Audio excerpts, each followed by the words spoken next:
Hey guys, it's DT and welcome back to another episode of the big unboxing show here on the channel. And as you can see, we've got a really big box. This one is for all the Spider-Man fans out there. Today we're going to be looking at this custom Green Goblin. So a custom is a fan-made, unlicensed statue. So that usually means a very low edition size and sometimes some very extreme sculpts. You guys may remember my custom Curse of the Spawn video. If you haven't seen that, make sure to check it out. Very excited for this piece, not only because I need a Green Goblin statue, but because this is my first statue from this very awesome custom group.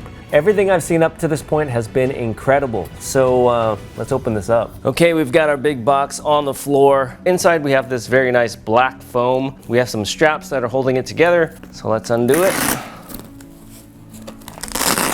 Let's open up this top layer. Whoa.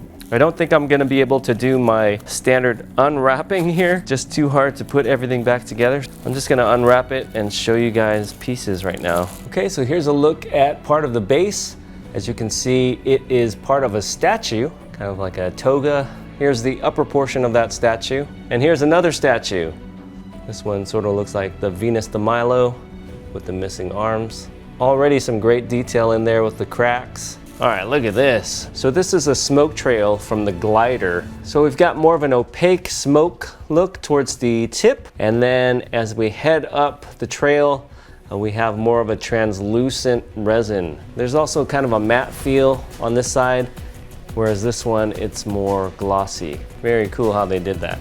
Oh yes, we have the Goblin Merce, the man purse. Or the Gurse, the Goblin purse. It's the Green Goblin's little knapsack. Here we have the little pumpkin buckle. And you'll see in a second that this thing is actually pretty dynamic. So it's not just hanging by his side, it's actually trailing behind. I see some purple and green. This thing is very well packaged. I saw a video they showed online of the guys in the factory kind of throwing it around the factory. Here we have one of the Goblin's left hands. It is his hand holding on to his mask. I think that's pretty cool. They include that. There is an unmasked portrait. I see one of the portraits. Look into my eyes. Love the way his hood is kind of trailing behind him. Gives it some nice movement. Very nicely sculpted portrait. This is his other left hand, and he is holding a pumpkin bomb. It's like a jack-o'-lantern with a gold grill. Here is his right arm. There's like a bumpy texture here and more of a straight line texture. Looks almost elastic. Pretty cool. We got some nice muscles. This is a pretty buff goblin, as you'll see in a moment. Here's that unmasked portrait that I was telling you about. We've got that classic Silver Age Spider-Man villain hairdo. Very comic book accurate. How do you even style your hair like that? But very cool. Nice option to have Norman. Got some great veins in his neck. Very chiseled face. Here's a look at the torso. Again, we've got this really cool, vibrant purple and green. This color really pops. Great texture in that back. Pumpkin bomb. Got some more of that clear resin. Has that fiery amber glow. Key right here where it connects. And at the end, we have one of those pumpkin bombs. Then we have another portrait. This one is sort of a modern version. XM Studios sort of had a modern version with their scorpion statue. And I think this kind of goes along the same lines. Okay, oh, and we get one more. For this one, not only is he smiling, but he's got his mouth wide open. And here is his other right arm. And let's move on to the next layer. Let's see what we got here. Looks like we've got the base in the middle under all this packing. So we've got a giant wall. We've got some fallen statues. There's a sad little head right there. Very huge base for a quarter scale statue. We'll see more of that in a bit. Here we have the body. We have a strap here for the goblin bag. And here's a look at the legs. Got that same raised texture that's on his shoulders. And these cool goblin boots. Look at that. This is not your ordinary garden gnome. Looks like he's got a magnet on this side and a little peg on this side. So his body here is all one piece. So the other torso is just so you can display an extra portrait. You have the main statue and then you have sort of a mini bust. Personally, I love that. A lot of times we get all these cool switch outs and we can only display one. And then finally, we have the glider. And this thing is huge too. It's like a giant Batman symbol. This thing is crazy. We've got all this detail underneath the wing. I mean, you can even see the little hinges in here. All right, so we've got this big peg and key. And let's flip it over. Even more detail on the top side. We've got all these little battle damage and wear on the front and also on the wing. Awesome looking glider. So we need something to put the second torso on, and here it is. This is like a clean version of the head of the glider. We've got some pumpkin bombs on the side, and this is like very high-tech and modern, whereas the base is more old and ancient and worn down. Okay, so that's gonna do it for the unboxing portion. Let's head over to the table and put this guy together.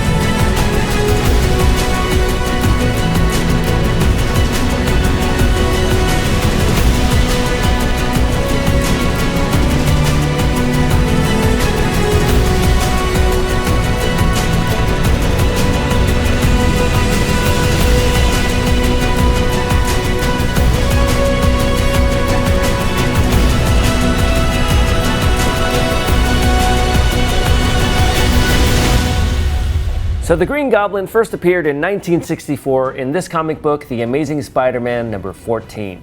The story didn't really mention much about the Green Goblin or where he came from, and back then he didn't ride on this cool glider, he actually had a mechanical broomstick. The Green Goblin got together with the Enforcers and hatched a plan to trap Spider-Man by getting a Hollywood producer to cast him in his own movie. That's right, Spider-Man wanted to become a movie star so he could help pay Aunt May's bills. And their plan was working. They had Spider-Man cornered in a cave when all of a sudden the Incredible Hulk emerges from the shadows and goes into a full-out battle with Spider-Man. I think the Incredible Hulk actually has a longer fight scene than the Green Goblin in this book.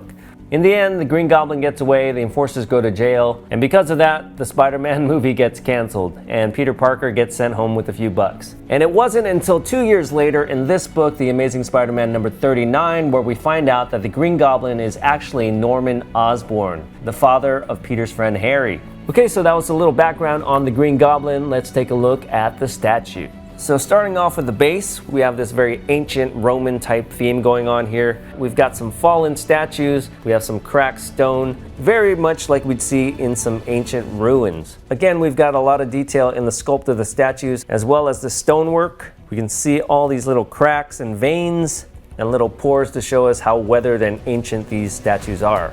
I really like the sandy beige color scheme they have going on here. They're very neutral colors which help the Green Goblin pop even more. Here we have the little head that's fallen off with all these little scratches in it. One part that I really like that I didn't even realize until I got this piece was that the statue over on the right side was actually being broken by the glider. We've got the top portion of the body actually suspended in midair. We have the bottom portion of the statue falling over while the top portion is actually connected and being impaled by the glider. Okay, so now let's move up to the glider, and this thing is fantastic. Tons of detail on both the top and the bottom. You can actually see a lot of the detail on the underside of this glider. We've got battle damage going on all over the place, and then on the top side, we've got this really nice standing area with this triangular pattern. And the thing is massive. A lot of Green Goblin statues that I've seen, the glider is kind of puny looking, but this thing definitely has some substance to it. It actually has 3 points of contact, so it is really sturdy. We've got a key on each of the wings,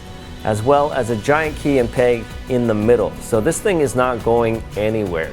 So on the back, we've got this great smoke trail. Very impressed with the paint job on this. I love the translucency in the part that actually comes out of the glider. You can see depending on how you shine the light on it, it actually gives it a nice flame effect without having it be a light up. The one downside is that this smoke trail does add quite a bit to the depth of the piece. But the cool thing is it is removable, so if you don't have room in your display, you can always keep it in your box. So in case you guys were wondering, the smoke trail will actually add about 8 or 9 inches to the depth of the piece depending on the angle of your display. Now let's take a look at the Goblin. So this is one of two different pose options that he has. In his left hand, he's holding a pumpkin bomb, and his right arm is doing sort of a glider front side grab. He is attached by a little peg on his right foot and a shallow magnetic key on his left foot. I think he's pretty stable. However, with his right hand actually grabbing the glider, it does add a bit of support and stability to the piece. I really love the boots on this guy. It's got all this great little stitching detail, some really nice texture, but the part that I really like about it are these metal soles of his shoes. They have the same triangular design as the standing surface of the glider. Because they're metal, I'm guessing they're kind of magnetic. So one of the things that really sold me on this piece were the colors. He's got these very vibrant greens and purples that really make him pop off this statue. And I don't know about you guys, but I really like the green and purple combination. We've seen it in other characters as well, like the Joker, the Incredible Hulk, Devastator from the Transformers. Moving on up to the green portions of his costume, we've got all these different textures going on. Now usually the Green Goblin has more of a scaly texture to his costume, but I really like what they did here with this little raised bumpy texture on the upper side of his quads, and on the hamstring side we have this more elastic, stretchy looking line texture. It's a little bit smoother up in this knee area, but still has a little bit of texture and paint variation, so it doesn't look completely flat. The purple parts actually have a nice leathery texture to them, and there's a part of his suit right here which looks a little bit more mesh-like, more breathable, more stretchy, and that's a nice touch as well. So to add to the movement of this piece, we have the man purse. So he's got this little knapsack. You get the feeling that he is traveling forward and pulling this bag behind him. Great effect with having it suspended in midair like that. Much like the broken statue that we saw earlier, just really nice touch there. And it's not just sideways, it's actually twisting a little bit as well. On the right side of the Goblin, we've got this flying pumpkin bomb. It's got this cool translucent resin trail. It kind of gives off the same effect as a smoke trail. If you've got light on it, it actually looks like it's on fire. So that actually keys into the arm of the statue that keys into the front of the glider. Very creative, very cool engineering there. So we get 4 total head sculpts with this piece. Right now he's got kind of a classic Green Goblin look with his teeth grinning. Of course he's got the yellow eyeballs, but there are also some very nice color variations in there as well. He's got some very chiseled features. So this head sculpt, he's actually looking down a little bit and to the right. And if we put this one on with his mouth open, he's actually looking upwards a little bit more. And then we have the more modernized portrait. This one is almost like he's got a helmet on. We can actually see the color of his flesh underneath the helmet. He's got these big lenses on his eyes, very detailed and mechanical-like jawbone. He still has the pointy ears, but they are all part of this helmet that he's wearing. And I think this texture on his neck that matches the texture on his arms and legs really make this sculpt tie in nicely with the rest of the piece. And then finally, we have the Norman Osborn head sculpt. I love the details in his hair, not only from a sculpt standpoint, but also from a paint one. We've got blacks in there to help with the depth and shape of his hair. We can see all the little part lines, great creases and wrinkles in his face. And to top it off, we've got these awesome veins. And of course, with this one, we have the swap out hand, which is holding the Goblin mask. And again, that one is also kind of blowing in the wind, much like his bag is. We also have this alternate front arm, where it looks like he has just thrown the pumpkin bomb. I like this one a lot too. Again, it shows a little bit more motion. And as I've mentioned before, this is a comic book character we're talking about, not reality. So a lot of times things are over-exaggerated, and those little exaggerations really add dynamics to an otherwise static image or statue. How am I going to display this guy? I think I'm going to keep this throwing arm. I am going to swap out his head. I need the classic Green Goblin. Of course, we can't have 2 masks in the same scene, so I will be displaying this guy like this. And then we have this cool mini bust. So this is much more than just a mini bust. This is actually almost a full quarter scale statue here. We've got like the front of the glider. We've got a couple metal pumpkin bombs, all on this very futuristic, high-tech looking base. I think for this one, we're gonna display him as Norman. Pretty cool. I think I will put this guy next to my Cyclops and my Sideshow Wolverine bust. Okay guys, so that was my custom Green Goblin statue. I think they did an amazing job with this piece. I have 5 or 6 other ones on order from the same group. I'm very, very excited after getting my first one. And a big thank you to everyone that brought this thing to life. So I want to know what you guys think of this guy right here. Make sure to leave me a comment in the comment section down below. Make sure to subscribe to my other channel, DT's Geek Show, for more collectibles content. We've got more statues, more comic books coming up, so stay tuned for that. Thanks for watching, and we will see you guys next time. Bye-bye.